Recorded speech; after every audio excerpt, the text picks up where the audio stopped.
Ребята, всем огромный привет! Сегодня я буду вместе с вами краситься, собираться гулять, и заодно хотелось бы вам рассказать для меня прям грустную историю о том, как мы, к сожалению, потеряли здесь своих одних друзей в Востоке, и вообще как все вот это вышло, и как очень грустно терять вот опору, знаете, в виде друзей, особенно в эмиграции.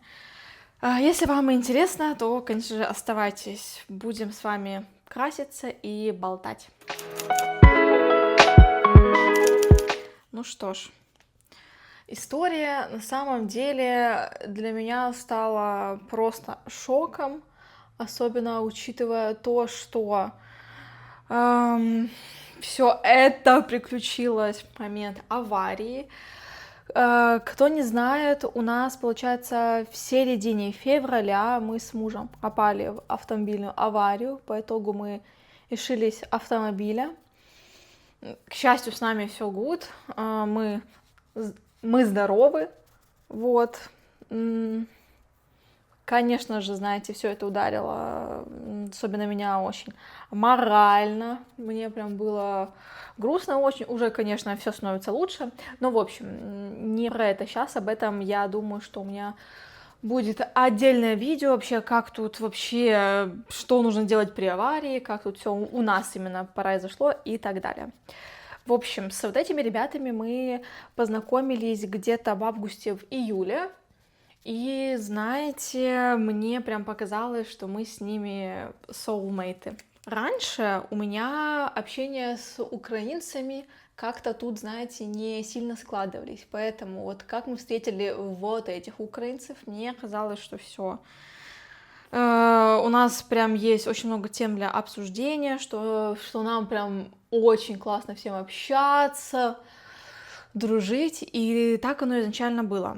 В общем, что произошло? Я без всяких прям, знаете, прям огромных таких уже подробностей буду просто говорить. Я вам в целом расскажу просто историю, как это вот с моей стороны. Конечно же, у них своя правда, у них своя история. В общем, так получилось, что с той девочкой из пары мы стали общаться прям вот каждый день. Она мне писала каждый день в одном и том же, так скажем, формате. Там типа: доброе утро, как дела, что делаете, что делали, вот. И вот изначально, знаете, мне это прям было прикольно. Я чуть-чуть, знаете, интроверт, поэтому я немного общаюсь с кем-то вот так, и изначально мне показалось, что это очень классно, что вот, она мной интересуется, и мне прям стало, знаешь, интересно общаться каждый день, мне казалось реально, что это есть связь, но все же я это не смогла выдержать.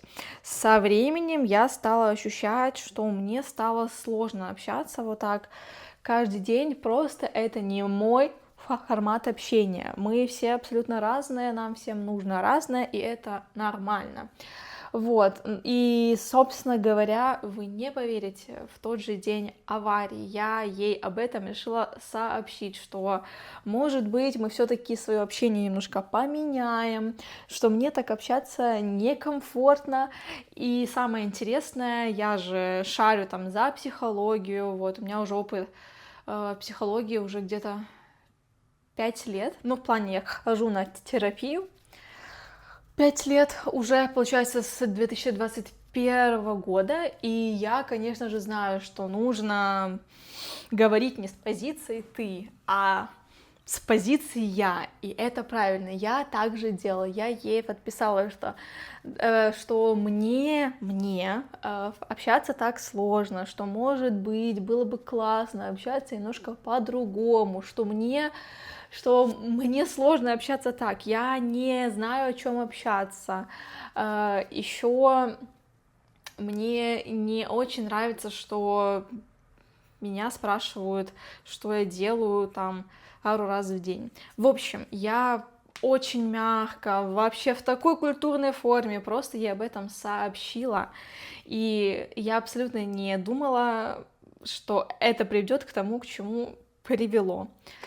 Вот, она на меня, я так поняла, что очень из этого обиделась, но я думаю, ну ладно, мы все разные, то есть для нее это общение классное, ей оно нравится, для меня оно просто было, знаете, оно такое было поверхностное, не сильно глубокое. Мне, ну вот мне лично, опять же, все мы разные, мне комфортнее общаться реже, но более по делу, что ли, более глубоко и по существу.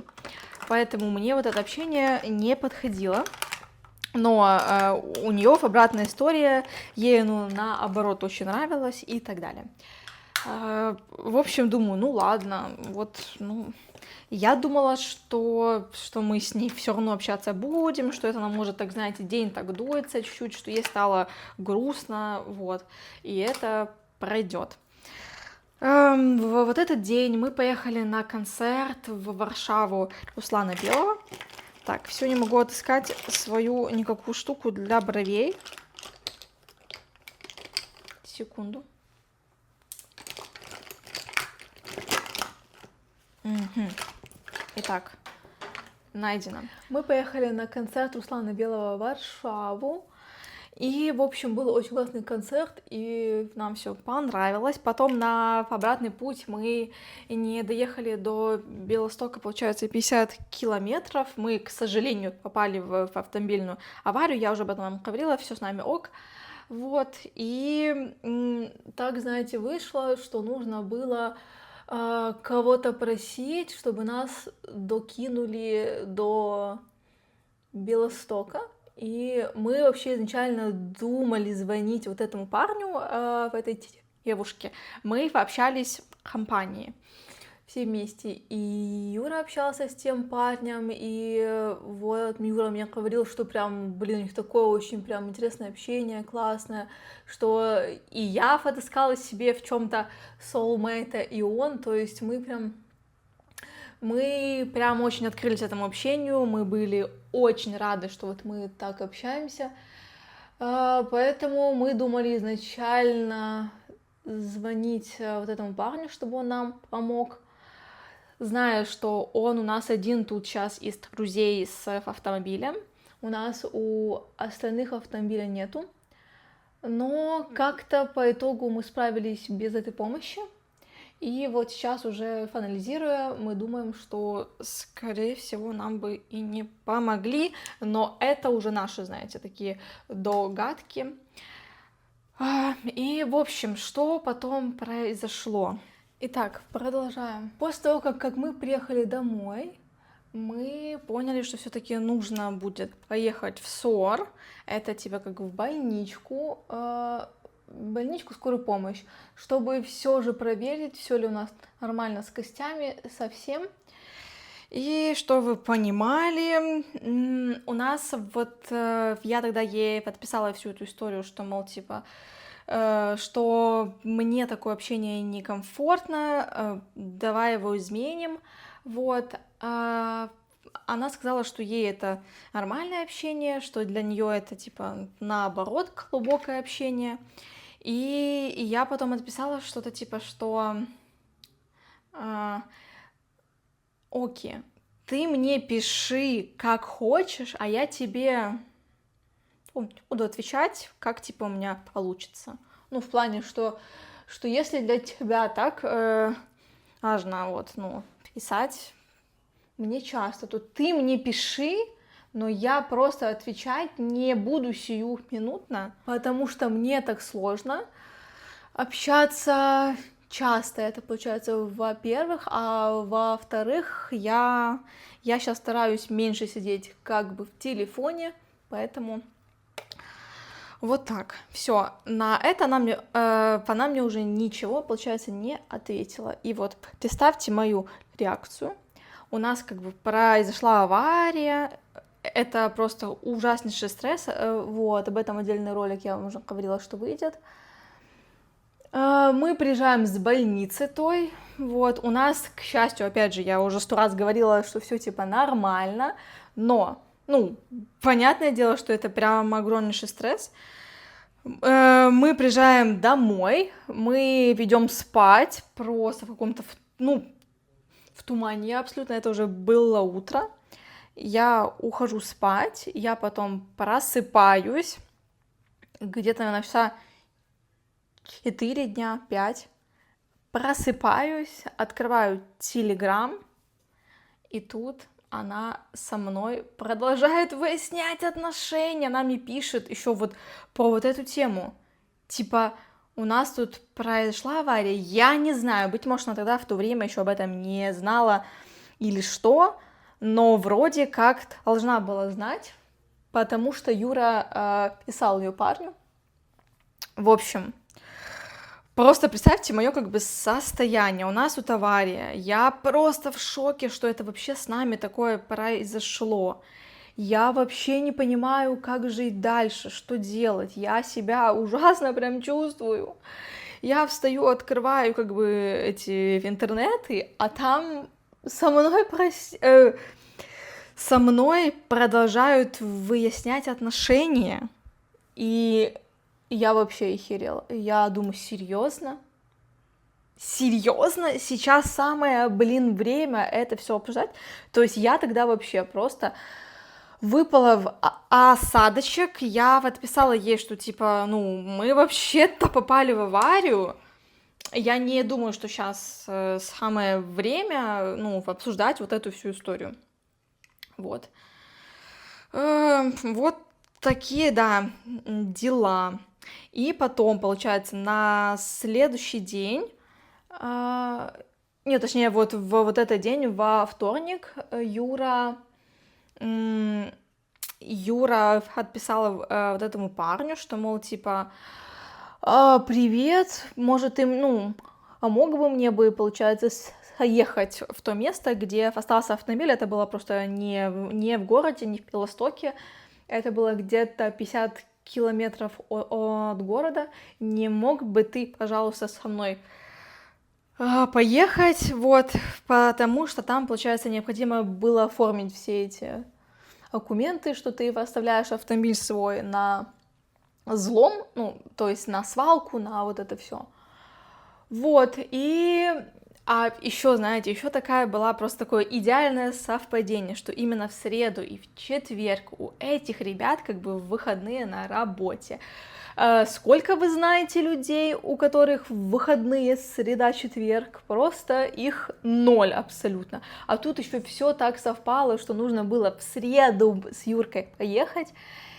И, в общем, этот парень, ну, я еще тогда в то время, мы еще не знали, ну, весь, получается, этот масштаб обиды.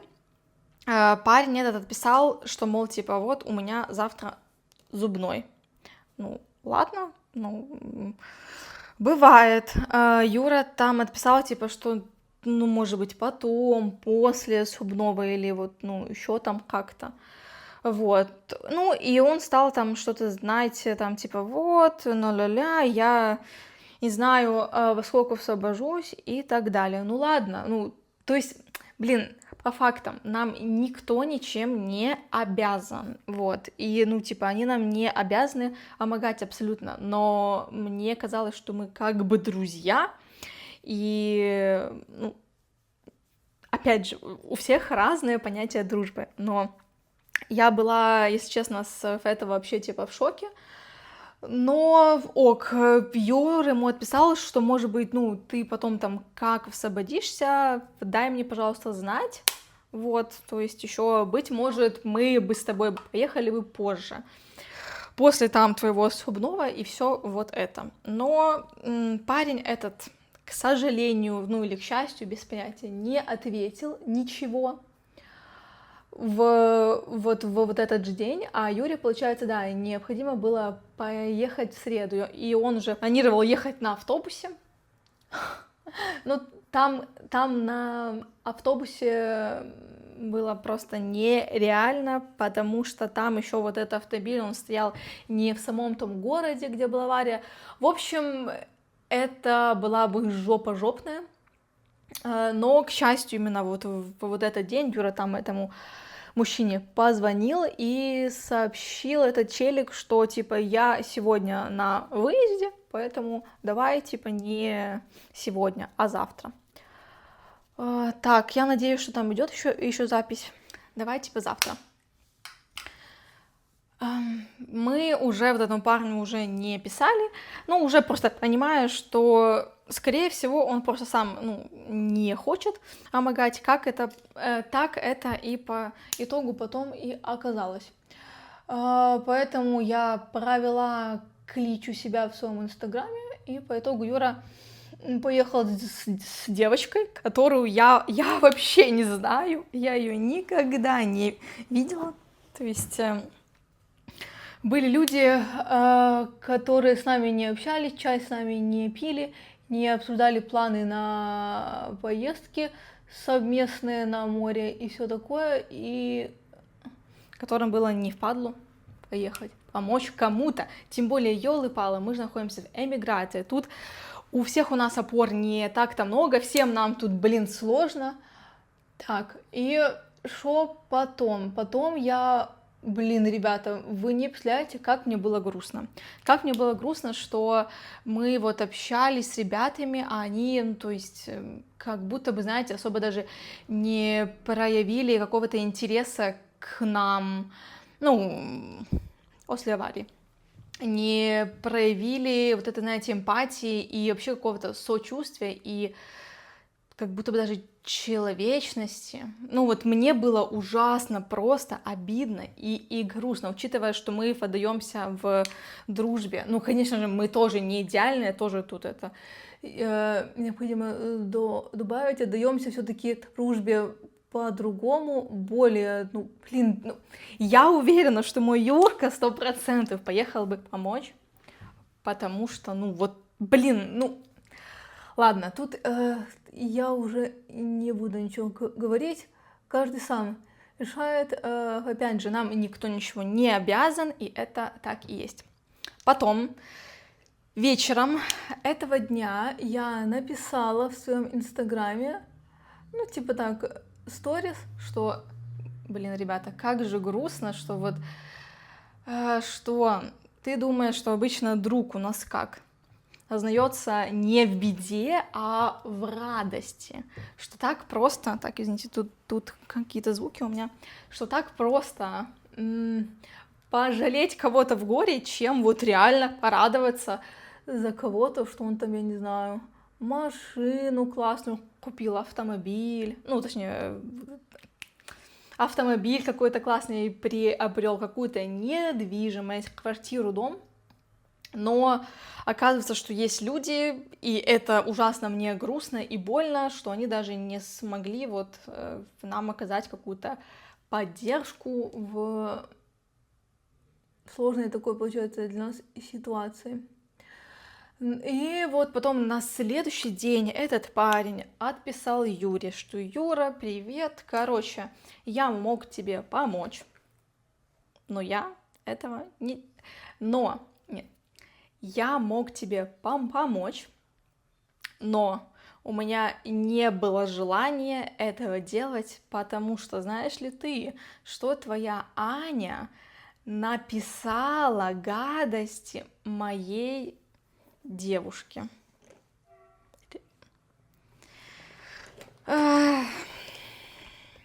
Не знаю, я тут не буду что-то комментировать, просто чтобы вы знали, для кого-то гадости это не маты, не какие-то оскорбления, а это просто то, что я сказала, что мне так общаться сложно, может быть, мы с тобой изменим формат общения, то есть вот это для кого-то это гадости. Ну, все мы разные, у всех у нас разные есть свои какие-то представления о жизни, о гадостях в жизни, вот так.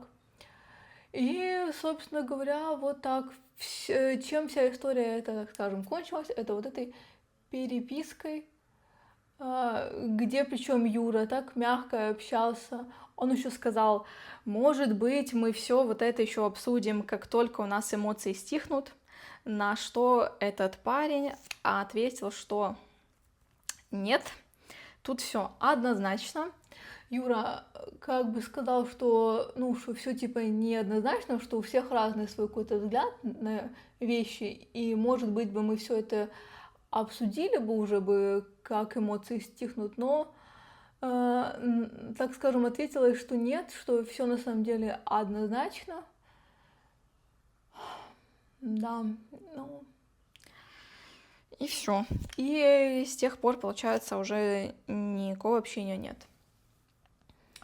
Я сейчас об этом говорю, и у меня прям ком в горле. Мне просто очень грустно, на самом деле, что у нас отношения кончились именно так, что мы даже, знаете, не поговорили, не выяснили что-то. То есть не обменялись там, ну, блин, я не знаю, претензиями, что ли. То есть как будто бы мы все взрослые люди, нам всем уже не лет 15. То есть мы все-таки должны уже более взросло, знаете, на что-то реагировать, и можно спокойно свои отношения как бы завершить на нормальной ноте, что, мол, вот, ну вот так, у нас с вами не получилась там какая-то дружба, но давайте, ну, в целом не рвать отношения полностью, ну вот, все. Просто, получается, из разряда друзей, просто мы теперь друг для друга знакомые, но вот нет. Такого шанса, типа, нам не дали, и, конечно, как оно произошло, так оно уже есть.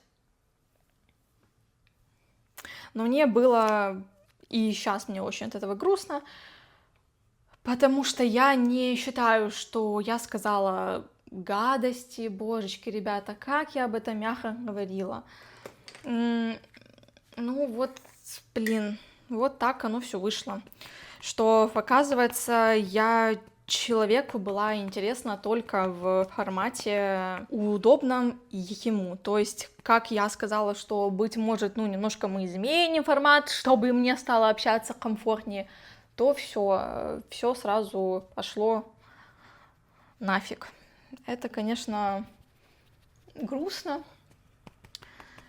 Вот, но так оно произошло. Я стараюсь отпустить всю эту историю, конечно, еще пока не до конца, потому что, ну, все же, не знаю, знаете, я, конечно же, понимаю, что просто не нужно было строить ожиданий про этих людей. Вот кто-то мне там говорил и писал, что нужно опираться только на свою семью. Ну, гайс, но это все ясно, но мы тут находимся в эмиграции, и нам иногда, получается, необходима помощь друзей. То есть вот раньше у Юры был автомобиль, он помогал тем, у кого автомобиля нет, у кого он сломался, он там типа приезжал, там что там, аккумуляторы, наверное, он там помогал сводить и все такое, я не шарю в автомобильных всех этих историях. Вот, а тут вот получается, как сам автомобиль лишился, то даже те люди, ну, которые, получается, могли помочь, не захотели этого делать из-за вот этой обиды. И вот, знаете, я сейчас вот на крайняк скажу, я была просто в шоке, что есть ситуации, которые могут перекрыть и быть более сильными, чем, так скажем, горе у кого-то. Вот. И мне прям грустно, что вот это одна история, вот это, получается, одна ситуация, что я сказала ей, что мне общаться так некомфортно, она перечеркнула полностью все те взаимоотношения, что раньше были. То есть то, что мы вот общались классно раньше, оно просто пошло нафиг абсолютно. И я тоже вот этого не понимаю. То есть, да, ок, пусть у нас там есть какой-то конфликт, хоть я это и не считаю, что это никакой ни конфликт, ни ссора, ну ок, ладно. Но все равно ты для меня важен. Ну, обычно, в обычной классической дружбе ты все равно протянешь руку помощи типа, ай, там у нас ссора, блин, ну все, потом обсудим. Сейчас вот у ребят, типа, горе, у них пиздец, и нам нужно им помочь, вот, но нет, все вот так обнулилось, и это грустно, но так оно и есть, это реальность, ее нужно просто принять и двигаться дальше. В общем, история все, я уже почти собралась, я же уже пойду гулять. Губы я тоже бы, конечно, накрасила, но почему-то у меня тут нету с собой рядом этой помады, так что уже я там буду, уже когда буду уже в коридоре, уже, наверное, подкрашусь. В общем, вот история, короче, очень грустная. Обязательно подпишите в комментариях, что вообще для вас дружба, особенно в эмиграции. Ожидаете ли вы от своих друзей помощи в сложных ситуациях или нет, или вы такой сильный кремень, и вот вы все на себя. И обязательно пишите вообще, есть ли у вас друзья в эмиграции, как у вас здесь с ними общение не складывается, и, ну, в целом вообще пишите, что вообще об этом всем думаете. Я была очень рада с вами сегодня пообщаться. Все, всем огромное спасибо за просмотр, всем пока-пока, с вами была Аня, и до новых встреч!